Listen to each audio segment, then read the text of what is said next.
Hey guys, what's up? Lewin here at Garageband and Beyond. I really quickly need to say thank you to everybody on the Facebook page for helping me decide what video to make today. I love interacting with you guys. It's super fun. And if you're not part of my Facebook page, come on over and join us there. And you can help control the content that comes out of my channel. Yay, awesome. Now, also, I want to mention my mailing list, which is, there's a link below for that, garagebandandbeyond.com. You sign the list, and what that entitles you to is discounts on the equipment that I review. So basically what is literally happening, I am calling these companies, I'm emailing them, I'm getting discounts that are exclusive to the members of my mailing list. These are deals that are going to be prices that are going to be better than Guitar Center, Sam Ash, B&H. You know, I'm getting discounts on stuff that nobody gets discounts on. I'm emailing these companies, I'm talking to them on the phone and getting these discounts specifically for you guys. So sign the mailing list below. That's all I'll say about that. Now, today, let's talk about the most used piece of equipment in my studio, which is my Presonus Monitor Station. I cannot tell you how much I love this thing, and since I've gotten it, how much easier my life has gotten mixing, all that kind of stuff. Now, really quickly, I'm going to tell you, get ready to hit the pause button, and you're going to look at a spec sheet. So here you go, specs.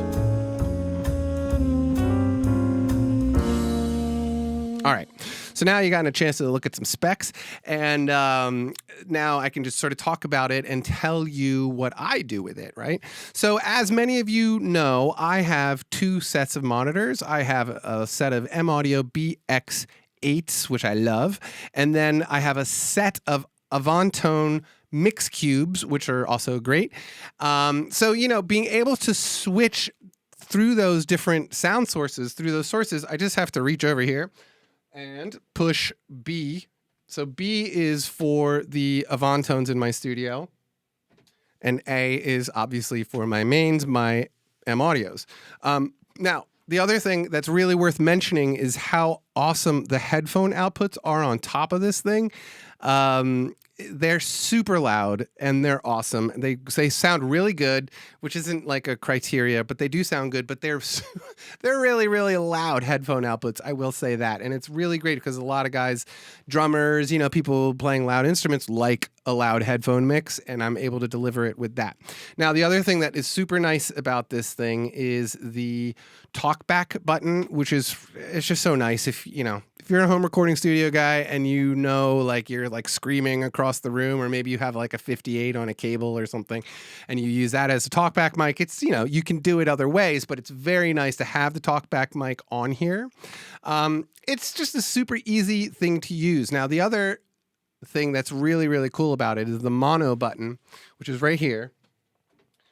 So if I push the mono button, it, you know, does exactly what you would imagine. It sets the whole mix into mono, and it makes it a lot easier to hear your phase problems if you have them. You know, if you don't have a phase scope, or you just don't know really enough about what am I listening for, if you throw your mix into mono, any sort of like stereo guitars, if the microphones are out of phase, it becomes extremely evident when things are in mono. And it's a great way, you know, it's a really, really easy thing to do to find those kinds of problems in your mixes.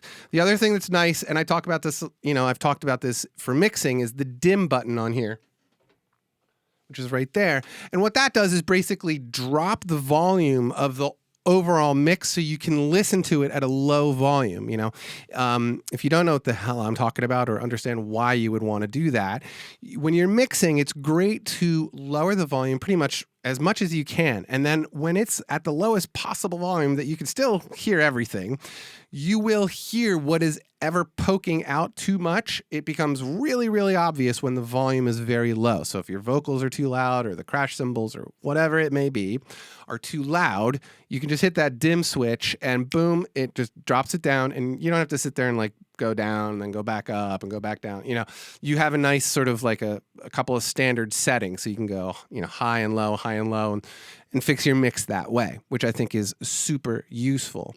Now, the back of it, I'm just going to pop up a picture here for you guys to look at. You know, lots of inputs, outputs, RCA, inputs if you want to do like a CD player or a record player or something like that. I will also mention that the RCA inputs have an well, I should say a defeatable RIAA filter. Now, if you don't know what the RIAA filter is, it's basically, when they make records. This is specifically for people with record players. When you make a record, one of the things they do is they shave off a lot of the low end and then they boost the high end. There's a lot of reasons they do it. It takes up less groove space on the record, so you can fit more songs on a record. Helps gets rid of like hum and any sort of noise that might be happening around the record recording machine as it's happening. There's lots of technical reasons. Anyway, the RIAA filter is a filter that removes those EQ adjustments that happen when they make actual vinyl albums. And you can turn it on or off, but it should sort of give you a more accurate representation of what the music should sound like coming out of your studio monitors or whatever you're listening to. So what else? I don't know. Headphone outputs are awesome. 3 speakers, it makes it so easy to switch between them. Like, I can't tell you how useful that is to be able to hear my mix, quickly, easily through separate different speakers. Just makes my life so much easier. I don't know. There's not a lot of other things to say about it. I'm sure there's lots of other literature online to look at and read and stuff. But I'm here just to tell you that I love the thing. I highly recommend it. I bought mine used on eBay. So, and I actually haven't talked to Presonus about getting a discount on this particular unit yet, but I'm definitely going to be doing that. So, sign the mailing list if you want to get a discount on this thing someday. I think that's about it. If you have any other questions, I'm going to be around this afternoon answering the questions live on the video today. So, if you're watching this and you're thinking, I wish he had answered that question or talked about that kind of stuff, just leave me a comment today and I will definitely make an effort to answer it. All right, you guys, I hope that was enough of a quick review. That's it. Sign the mailing list. Have a great day. Happy Super Bowl, everybody. Don't eat too much.